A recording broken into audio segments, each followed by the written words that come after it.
નમસ્કાર, આપ જોઈ રહ્યા છો નેશન પ્લસ ન્યૂઝ. હું છું આપની સાથે હેતલ ભગત.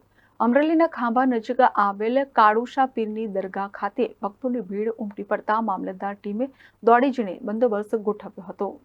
અમરેલીના ખાંભા નજીક આવેલ કાળુશા પીરની દરગાહનો પરચો મળતા ભક્તોની ભીડ ઉમટી પડી છે. દરગાહ શ્વાસ લેતા મુંજાવરની નજર પડી હતી. વાયુવેગે વાત ફેલાતા લોકો દર્શન કરવા ઉમટી પડ્યા હતા. ખાંભા અને આસપાસના ગ્રામ્ય વિસ્તારથી લોકોની ભીડ વધતા મામલતદાર ટીમે દોડી જઈને બંદોબસ્ત ગોઠવ્યો હતો.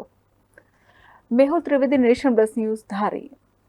સમાચારોના સતત અપડેટ મેળવવા માટે અમારી નેશન પ્લસ ન્યૂઝની યુટ્યુબ ચેનલને સબસ્ક્રાઇબ કરો, બેલ આઇકન દબાવો અને જોડાયેલા રહો ફેસબુક, ઇન્સ્ટાગ્રામ અને ટ્વિટર પર.